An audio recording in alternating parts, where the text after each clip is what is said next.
इस सबके बीच बड़ी खबर है कांग्रेस उम्मीदवार मीनाक्षी नटराजन के नामांकन खारिज होने से जुड़ी हुई, क्योंकि सुप्रीम कोर्ट में इस मामले को लेकर अब कांग्रेस पहुंची है।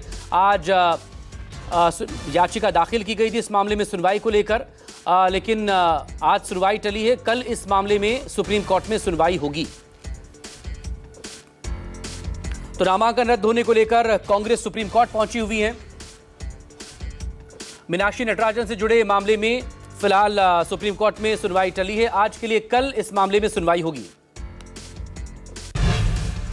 इधर कांग्रेस ने मध्य प्रदेश के तमाम विधायकों को दिल्ली बुलाया है। मीनाक्षी नटराजन मामले में प्रदर्शन की तैयारी दिल्ली में की जा रही है। कांग्रेस ने राष्ट्रपति से मुलाकात की भी समय मांगा है। वो भी राष्ट्रपति के सामने अपने तमाम विधायकों को लेकर वहां पर पहुंचेंगे, राष्ट्रपति के सामने इस पूरे मामले को रखेंगे। पहले ही कांग्रेस की तरफ से इसको लेकर रुख साफ किया गया था। हालांकि कल एक डेलीगेशन पहुंचा भी था मिलने के लिए चुनाव आयोग से, लेकिन कोई फैसला नहीं हो पाया। आखिरकार नामांकन खारिज हुआ है, क्योंकि जो निर्वाचन अधिकारी हैं उन्होंने अधिसूचना जारी कर दी है और इस अधिसूचना में तीनों बीजेपी उम्मीदवारों के नाम हैं। अब ऐसे में मामला सुप्रीम कोर्ट पहुंच चुका है।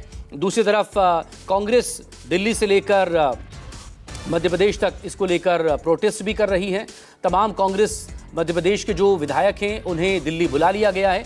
अब ये विधायक मिलने जाएंगे राष्ट्रपति द्रौपदी मुर्मू से, क्योंकि कांग्रेस की तरफ से मिलने का वक्त मांगा गया है। विपिन श्रीवास्तव मेरे सहयोगी इस वक्त हमारे साथ जुड़ गए हैं भोपाल से। विपिन, डिटेल आपसे चाहेंगे। कांग्रेस के तमाम विधायक दिल्ली तलब किए गए हैं, राष्ट्रपति से मिलने का वक्त मांगा गया है। कब उनका ये कार्यक्रम है?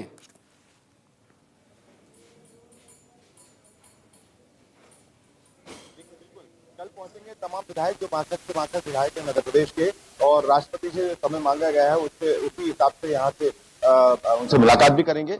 और इसके साथ ही आपको बता दूं कि प्रदर्शन की भी तैयारी है, क्योंकि मध्य प्रदेश में भोपाल में तमाम तरह के प्रदर्शन हो चुके हैं। आज सुबह भी कांग्रेस के जो विधायक हैं उन विधायकों ने प्रदर्शन किया था, विधानसभा पहुंचे थे। और दूसरी तरफ आपको बात की जाए तो जिस तरह से सुप्रीम कोर्ट में कल अगली जो सुनवाई होनी है, इस बीच में अब राष्ट्रपति ही एक आखिरी रास्ता बनता है। ऐसी बात मध्य प्रदेश में नेता प्रतिपक्ष उमंग सिंगार ने भी कही है, और सुप्रीम कोर्ट से भी उनको उम्मीद है कि सुप्रीम कोर्ट जल्दी इस पर कोई सुनवाई कर सकता है और उनके पक्ष में फैसला लेने की उम्मीद है। जिस तरह से राष्ट्रीय निर्वाचन आयोग की तरफ से भी अब तक कोई फैसला नहीं लिया गया है, और यही वजह है कि अब एक तरफ जहां मध्य प्रदेश में तीनों के तीनों कैंडिडेट की बात की जाए तो बीजेपी के जो कैंडिडेट है उनका नोटिफिकेशन यानी नाम भी उनके जारी कर दिए गए हैं और इनको बताया गया है कि निर्विरोध चुने गए हैं। तो ऐसी स्थिति में अब यही सवाल उठ रहे हैं लगातार, क्योंकि कांग्रेस इस पूरे मुद्दे पर कहीं ना कहीं बैकफुट पर नहीं आना चाहती है। और यही वजह है कि कांग्रेस ने ये लड़ाई लड़ना शुरू की है।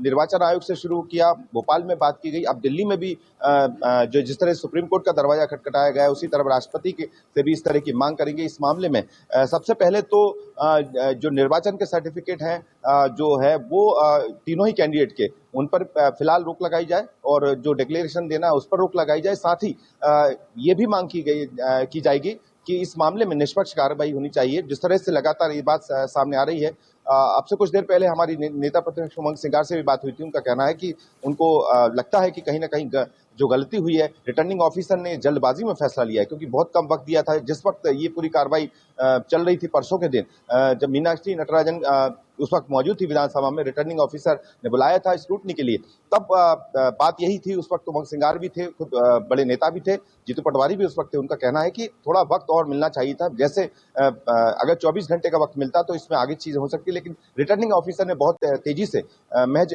2 घंटे में इस बात का फैसला ले लिया और ज्यादा वक्त भी नहीं दिया अपनी बात रखने का।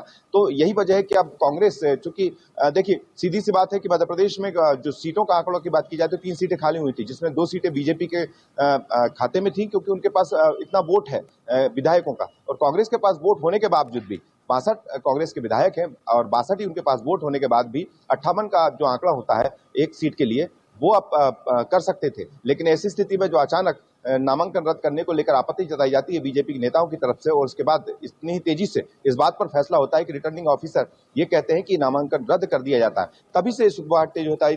तब से ही ये लगातार कांग्रेस से प्रदर्शन कर रही है। देखिए कल जो दिल्ली में कांग्रेस के तमाम विधायक इकट्ठे होने वाले हैं, वो राष्ट्रपति से तो मुलाकात करेंगे, साथ में वहां पर प्रदर्शन की तैयारी है, अपनी बात रखने की तैयारी है। और ये बात खुद कांग्रेस कह चुकी है कि वो पूरे मध्य प्रदेश ही नहीं, दिल्ली में हर एक जगह अपनी बात को रखेंगे, अपने प्रदर्शन को तरीके से अपनाएंगे, जब तक कि इस पूरे मामले में जो है निष्पक्ष जांच नहीं हो जाती। और जिस तरह से मीनाक्षी नटराजन का जो नामांकन रद्द किया गया है, उसको फिर से वापस नहीं लिया जाता।